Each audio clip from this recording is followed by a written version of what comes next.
You trust your best friend with your deepest secrets, your darkest fears, your relationship struggles. Mine spent months telling me my boyfriend was controlling, toxic, even dangerous. She begged me, cried with me, swore she only wanted me. Safe and happy, I believed her. She was my sister in everything but blood. So when I finally found the courage to end things with him, shattered but hopeful, I thought she'd be my rock. I never imagined she'd be the one holding the knife. My name's Alex, and this is the story of how my entire world got ripped apart not once but twice. First, by my boyfriend Mark. Yeah, he was intense, jealous, suffocating. Everyone saw. Especially my best friend Sarah. For over a year, she was my lifeline, the voice in my ear constantly whispering, "He's no good for you. Alex, you deserve better. Leave him." She was relentless, passionate. Even I felt so lucky to have her support. Leaving Mark was brutal. Heartbreak, doubt, loneliness. I felt it all. Sarah was right there, holding my hand, or so I thought. But then, little things started feeling off. A weird text notification on her phone when Mark's name was mentioned. Him suddenly being busy exactly when she was. That gut feeling, you just can't shake. Screaming that something is deeply, horrifyingly wrong. I pushed the doubts away. No, not Sarah. She hates him. She's the one who helped me escape. But the feeling wouldn't leave. It grew into a knot of dread in my stomach. I started noticing patterns, tiny cracks in the perfect facade of her concern. The way she'd ask too many questions about how I was really feeling about him being gone. The strange defensiveness when I mentioned seeing him in town. And then, I found it, the proof, not just a coincidence, not just a misunderstanding. Cold, hard, undeniable evidence that shattered every single ounce of trust I had left. Sarah didn't want me to leave Mark for my sake. She wanted him for herself. That betrayal wasn't just from my ex. It came from the one person I thought would never hurt me. How did I find out? What did I see? Guys, what I discovered next changed everything. The proof is in my hand, and you won't believe where it led. Why this works. Strong hook starts with universal trust betrayal theme. Human and relatable uses I statements. Simple language, raw emotion, doubt, dread, shattered trust. Sets up characters, clearly introduces Alex narrator. Mark toxic ex. Sarah traitor, best friend. Builds. Suspense focuses on the realization of betrayal, hinting at proof and little things feeling off. Keywords naturally included. Best friend, boyfriend, controlling, begged me to leave, betrayal, manipulation, proof, cliffhanger. Ends with the proof discovered, teasing the shocking reveal where it led for the next part. Policy safe. Focuses on emotional betrayal and discovery. Avoids explicit details, revenge threats, or harmful stereotypes. Natural tone. Feels like someone telling their story, not an AI script. Leaving Mark was brutal, like tearing off a bandage stuck to an open wound. He was controlling. Guys, seriously, he'd get weird if I hung out with friends without him, especially male coworkers. He'd check my phone sometimes, saying it was just concern. He hated it when I spent too much time with Sarah, calling her dramatic and a bad influence. Honestly, that just made me cling to her more. She felt like my safe space, the one person who truly saw how suffocated I felt. She'd listen for hours, her face full of sympathy, always steering the conversation back to how I deserved better than his jealousy and possessiveness. "He's isolating you, Alex," she'd say, squeezing my hand. That's what abusers do, and I believed her, because parts of it were true. Sarah was relentless, texts checking in. "Has he been better today?"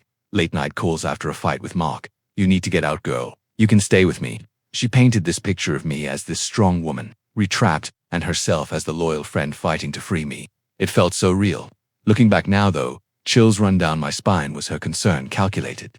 When I finally broke down and ended it with Mark, crying in her apartment, she was triumphant. "You did it. You're free," she cheered, pouring wine. She helped me pack my stuff from his place, her energy buzzing.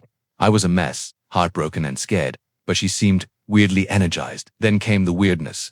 About a week after the breakup, Sarah started acting different, subtle things. She'd suddenly get cagey when I mentioned bumping into Mark at the grocery store. "Oh, you saw him. What did he say?"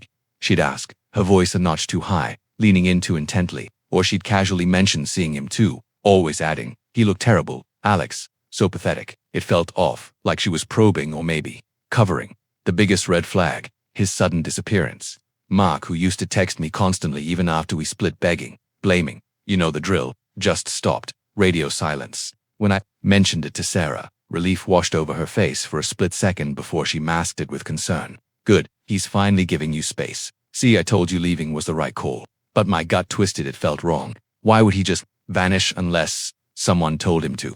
Unless he was getting what he wanted elsewhere. That gnawing feeling led me to check that stupid location sharing app I'd forgotten to disable on his profile. The one he insisted we use for safety. My thumb hovered over it. Did I really want to know? The knot in my stomach said yes. And that's when I saw it, his little dot, pulsing, not at his apartment, not at work, but at the Sunset Vista Hotel right next to Sarah's blinking dot, at 10 p.m. on a Tuesday. Proof called, digital proof they were together. My breath hitched. But why were they there? What were they doing? The hotel lobby picture on the app mocked me, my best friend and my ex, in a hotel, after she destroyed my relationship. The betrayal was real, but the why ... That was a whole new level of terrifying mystery. What game were they really playing? Why this works? Deepens context explains why Alex believed Sarah about Mark being controlling specific examples. Phone checking, isolating, jealousy, making the manipulation believable, builds Sarah's character, shows her active role in pushing the breakup relentless, painting Alex as trapped, triumphant after making her later actions more sinister in hindsight, expands on the weirdness, provides concrete examples of Sarah's suspicious post-breakup behavior, probing questions, comments about Mark, relief at his silence, validating Alex's growing dread, introduces key mystery, explains Mark's sudden silence and connects it to Sarah, raising the crucial question, why are they together? What is Sarah's real motive? Maintains suspense, reveals that they were together at the hotel, the proof, but deliberately avoids revealing what they were doing there or the nature of their interaction, keeping the core mystery unresolved. Natural keywords: controlling, jealousy, possessiveness, isolating abusers, manipulation, breakup, heartbroken, red flag, gut feeling, proof, betrayal, mystery, terrifying, human and relatable. Uses simple language, focuses on Alex's emotional journey, heartbreak, confusion, suspicion, dread, and highlights the insidious nature of the betrayal through specific, believable details. Policy safe, focuses on emotional manipulation, discovery of betrayal via technology, and the mystery of motive. No explicit content, threats, or harmful actions depicted. Seeing those two dots side by side on my screen felt like a physical punch. The Sunset Vista, Tuesday night. Sarah knew I was home alone, crying over a stupid movie. She'd texted me, thinking of you, girl. Stay strong, he's not worth it. While she was literally sharing a hotel with him. The hypocrisy was suffocating. I couldn't breathe. My hands shook so bad I almost dropped my phone. Was this the better she promised me? Was this why she pushed me so hard to leave? The next few days were a blur of rage and crushing confusion. I became a detective in my own nightmare. I scrolled back through years of messages with Sarah, looking for clues I'd missed. Every time she'd badmouthed Mark, every time she'd subtly compared him unfavorably to other guys, every time she'd isolated me from him, it all looked different now. Twisted. Was she tearing him down not to build me up, but to clear the path for herself? The manipulation felt so deep, so cold. How long had this been going on? Was she sleeping with him before I left? That thought made me physically sick. Had their affair started while she was pretending to be my shoulder to cry on? The betrayal wasn't just about them being together now. It was about the possibility of months, maybe even a year, of lies woven into our friendship and Mark. What was his angle? Was he genuinely falling for Sarah? Or was this just another way to control me, to punish me for leaving? Was Sarah just his new pawn in his toxic games? Or were they both playing me? The mind games were paralyzing. I couldn't trust my own memories anymore. Were their arguments real, or staged for my benefit? When Sarah comforted me after a fight, Mark started. Was she secretly gloating? The layers of deception were terrifying. I started noticing other things. Sarah posting vague, empowered quotes, online stuff about knowing your worth and cutting toxicity, while she was neck-deep in it. She even liked one of Mark's old photos, something she'd never have done before, claiming she couldn't stand the sight of him. It felt like a subtle dig, a signal only I would understand. Or was I just going crazy, seeing ghosts? Paranoia became my shadow. Confrontation loomed. I had the location proof, a screenshot burning a hole in my phone. But was it enough? What would they even say? Deny it, gaslight me, twist it into me being crazy or obsessive. The urge to scream at them, to expose them to everyone we knew, was overwhelming. Revenge fantasies flickered, sending that screenshot to our entire friend group, posting it online. But the fear of their retaliation, of them spinning the story against me, held me back. What proof did I have of their intent, of the affair itself? The hotel dots screamed betrayal, but they didn't show the room, didn't show what happened. That uncertainty was its own torture. Did they laugh about me? Plan their next move together? The silence from both of them now felt heavy, charged, dangerous. Were they waiting for me to crack, or was something bigger brewing? Why this works: deepens emotional conflict, focuses intensely on Alex's internal chaos, rage, confusion, paranoia, obsessive re-examination of the past. Physical sickness. Explores subplots and angles. The timeline mystery raises the agonizing question of when the betrayal truly began: before, during, after breakup, casting doubt on the entire friendship history. Mark's motives, questions whether Mark is genuinely involved with Sarah or using her as a tool for further control, punishment against Alex. Sarah's psychology explores the chilling possibility, what of long-term calculated manipulation was she tearing him down to clear the path for herself? Closing parenthesis. The social media angle shows Sarah's potentially performative or mocking online behavior, adding another layer of suspicion. The proof dilemma highlights the torment of having some evidence, location, but not definitive proof of an affair, or their malicious intent. Builds suspense and tension. Alex's obsessive detective work and paranoia create unease. The unanswered questions, how long, why, multiply. The fear of confrontation and potential gaslighting retaliation is palpable. The heavy, dangerous silence from Sarah and Mark is ominous. Uses keywords naturally: betrayal, manipulation, proof, toxic mind games, deception, paranoia, gaslighting, revenge, retaliation, uncertainty, affair. Motives. Human-centric and relatable. Focuses on raw, messy emotions and the spiral of doubt after betrayal. The first-person perspective and simple language felt like a physical punch, suffocating, made me physically sick, paralyzing. Torture feel authentic, policy safe. Focuses on emotional and psychological harm, deception, manipulation, paranoia, not explicit acts. Revenge remains a thought, not an action taken. The nature of the hotel meeting remains implied, but UNDESCRIBED. That screenshot of their dots at the hotel wasn't enough. I needed more. The paranoia ate at me, twisting every thought. I couldn't sleep, couldn't eat. Just stared at my phone, scrolling through Sarah's social media like it held some hidden code. Her latest post, a selfie with a caption: "Surrounding yourself with genuine souls is everything. #blessed, #real friends." It felt like acid dripping on an open wound. Genuine, real, after what she did. The silence from both of them was deafening. No calls, no texts, nothing. It wasn't peace. It felt like the calm before a storm. Were they together right now, laughing about how icily they played me, planning their next move? The uncertainty was worse than knowing. My mind raced with terrifying possibilities. Had Sarah been feeding Mark information about me the whole time? Was that how he always knew things? Who I was texting, where I was going? The idea that my safe space was actually a spy nest made me feel physically ill. Then, a tiny crack appeared.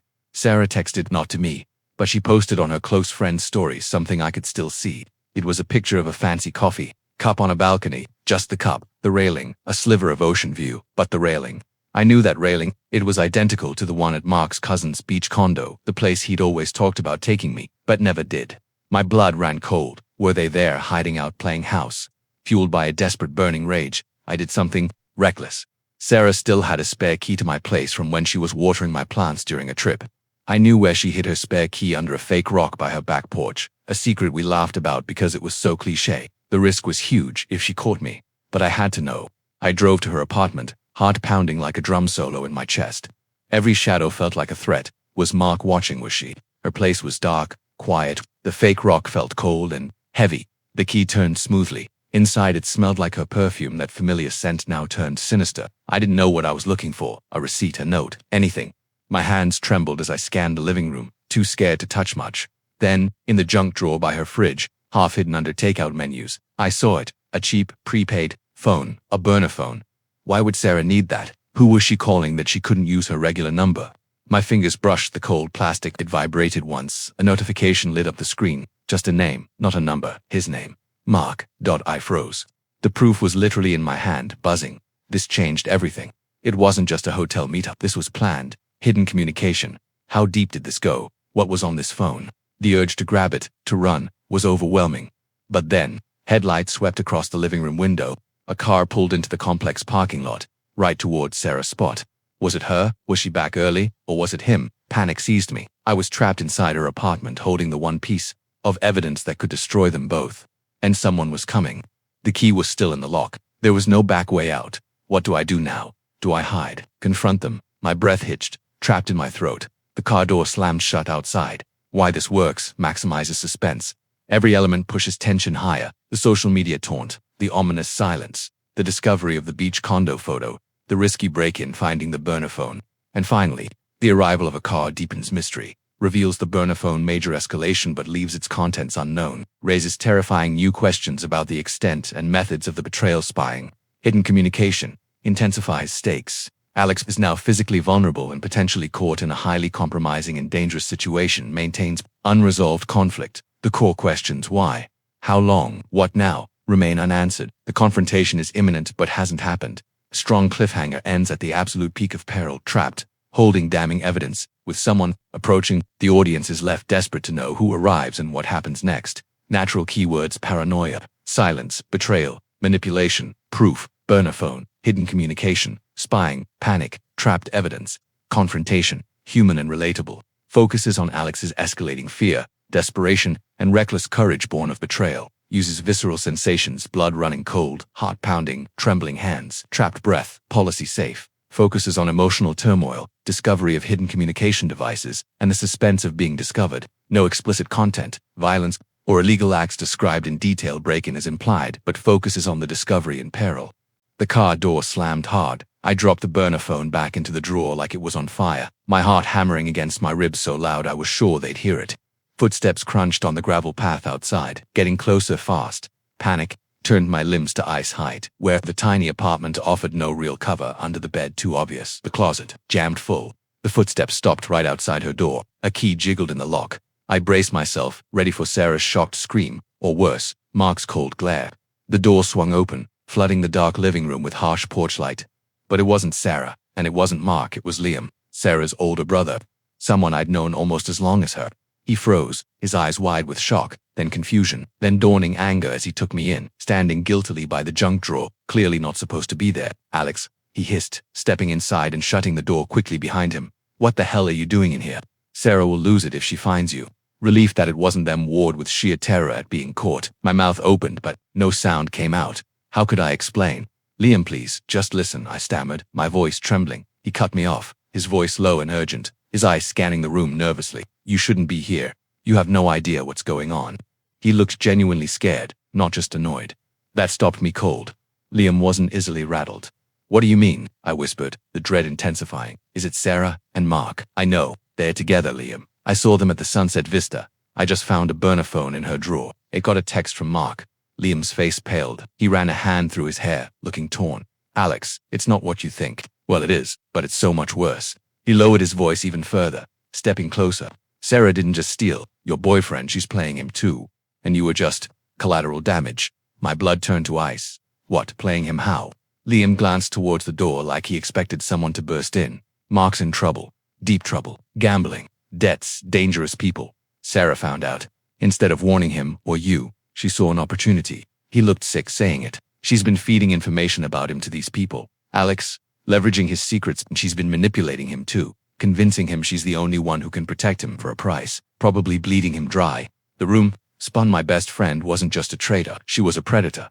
Mark, the controlling ex, wasn't just toxic. He was trapped, desperate, and Sarah was exploiting his downfall, and I was the convenient obstacle she'd removed with her lies. The manipulation went layers deeper than I ever imagined. "But why tell me this?" I breathed, stunned. "Because you stumbled into the middle of it," Liam hissed, "and now you know about the burner phone. That's how she talks to them, if she even suspects you know." He didn't finish. The fear in his eyes said it all. It wasn't just heartbreak anymore. It was danger. Real, tangible danger. From Sarah, from the people she was entangled with. Suddenly, headlights swept across the window again. Another car, pulling up fast. Liam's head snapped towards the window, his face stricken. "That's her car, she's early. Alex, you need to go now. Out the back, through the neighbor's yard. Please." He shoved me towards the tiny kitchen and the back door. The burner phone's existence was proof. Liam's revelation was a bomb. And Sarah was seconds away. The stakes weren't just emotional anymore. They were terrifyingly real. Could I even make it out? And if I did, what then? Sarah wasn't just my ex-best friend. She was a threat, and she was coming. Why this works. Major plot twist introduces Liam and reveals Sarah's true motive. Not love, but ruthless exploitation of Mark's dangerous situation. Turning her from a romantic rival into a calculated predator massively raises stakes, transforms the conflict from emotional betrayal to physical danger. Dangerous people, gambling debts, levering secrets, bleeding him dry. Real, tangible danger. Alex's safety is now directly threatened. Deepens villainy. Sarah becomes exponentially more sinister, manipulative, opportunistic, and potentially connected to criminals. Her betrayal of Alex is framed as mere collateral damage. Adds complexity, casts Mark in a new, slightly more pitiable though not excusable light. He's a victim of Sarah's larger scheme too. Adding moral ambiguity, escalates urgency. Liam's panic and the immediate arrival of Sarah's car create frantic, high-stakes tension. The need for Alex to escape becomes paramount. Maintain suspense. Ends at another critical cliffhanger. Alex attempting to flee just as Sarah arrives.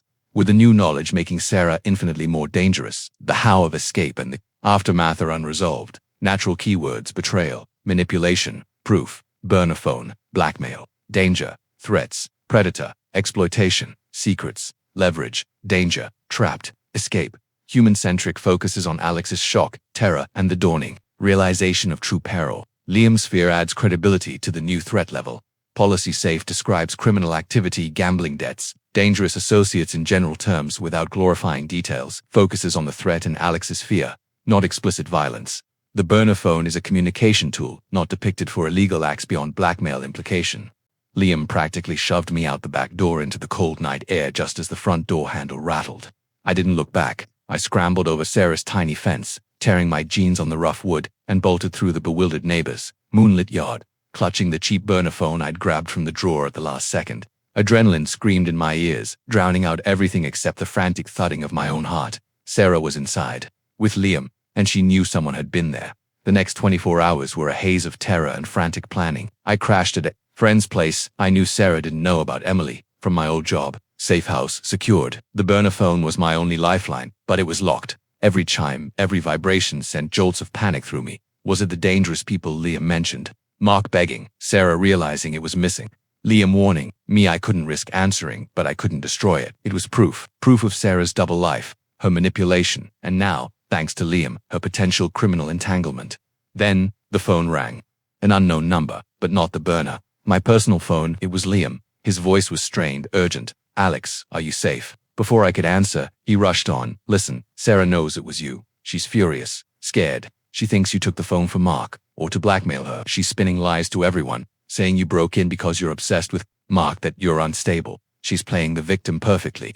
My blood boiled. After everything, she was painting me as the crazy one, the classic gaslighting move. But Liam wasn't finished. There's more. She's meeting Mark tonight, at the old diner on Elm, 8 p.m. She's scared, Alex, scared of you having that phone. Scared of what you might know, I think. I think she's planning something, an exit strategy. Maybe for her, maybe for Mark. You need to end this, publicly, where she can't spin it or do anything stupid. Public confrontation. My worst nightmare, but Liam was right. Running and hiding wouldn't stop her. She'd destroy my reputation, maybe put me in real danger. I had the proof, I had the truth. It was time to face the predator. 8 p.m. The diner was half empty. I spotted them instantly in a corner booth. Sarah, tense, eyes darting, and Mark, looking haggard. Shadows under his eyes, deeper than ever. He looked broken, not controlling. The sight of them together, knowing what I knew now, was a different kind of gut punch. I took a deep breath, the burner phone heavy in my pocket, and walked straight to their table. Sarah's head snapped up, shock, then pure venom flashed in her eyes. Alex, what are you? She started, her voice tight with fake concern laced with panic. I didn't let her finish. I didn't sit. I stood tall, my voice surprisingly steady, loud enough for nearby. Tables to hear. Save it, Sarah, the lies are over. I know everything. I know about the sunset vista. I know about the burner phone. I pulled it from my pocket, holding it up. It buzzed faintly in my hand, a cruel punctuation. I know about the gambling debts, Sarah. I know about the dangerous people. And I know you weren't trying to save me from Mark. You were using me, using him, feeding his secrets to save your own skin, or profit from his downfall. I was just collateral damage, wasn't I? Mark's face went sheet white. He stared at Sarah, betrayal dawning in his eyes, mixed with dawning horror. Sarah, what is she talking about? The debts. You said you'd handle it. You said you had a friend who could make it go away. For a cut. His voice cracked. Sarah's mask slipped completely. Panic, then fury contorted her features. She lunged for the burner phone in my hand. Give me that. You have no idea what you're messing with. You stupid. I stepped back quickly. Try it, Sarah. See what happens. I looked directly at Mark, whose world was visibly crumbling. She played us both, Mark, every single step. She convinced me you were toxic to get me out of the way, so she could get closer to you, to your secrets, to your money. What little you had left after she bled you dry, feeding it to her contacts. I turned back to Sarah, her face a mask of pure hatred now, the best friend facade utterly gone. The game's up. Everyone will know who you really are. Just then, the burner phone buzzed again, more insistently. A name flashed on the screen, unknown. Then a text preview popped up. Where's the payment, Sarah? We're losing patience. Last warning. The color drained completely from Sarah's face. The final, undeniable proof, flashing right there in my hand, visible to Mark, visible to the stunned patrons nearby. Her carefully constructed house of cards collapsed in that instant. Her mouth opened, but no sound came out. Only raw, terrified silence. The predator was cornered. not by me, but by the real monsters she'd danced with. The climax wasn't my victory speech. It was the look of utter paralyzing dread in Sarah's eyes as she realized the consequences of her own web of lies and exploitation were finally crashing down, and there was nowhere left to hide. The silence in the diner was deafening. The real danger was still out there, and it was coming for her.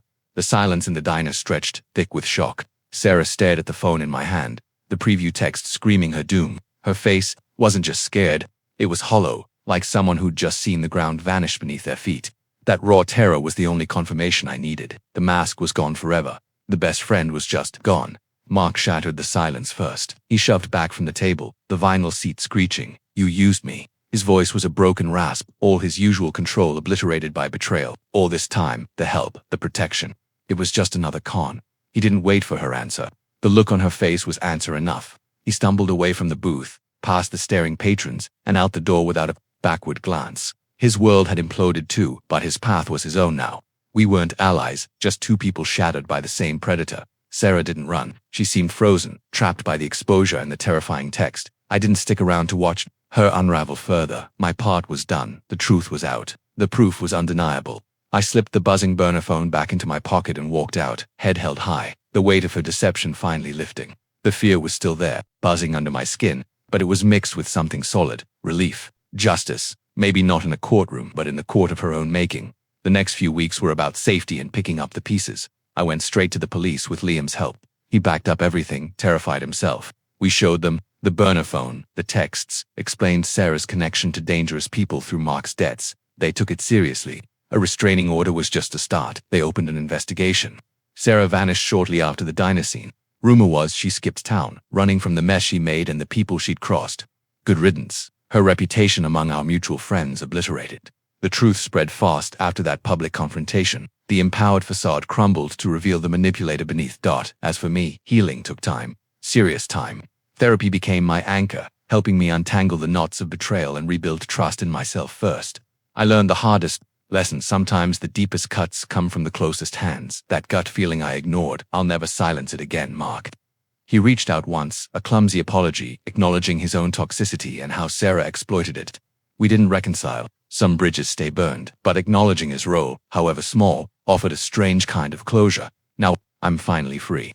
Free of the lies, the manipulation, the constant dread. The scars are there, reminders to choose my circle wisely and trust actions, not just words. Sarah's choices caught up with her. Mine led me back to peace. The predator got played by her own game. And me, I survived.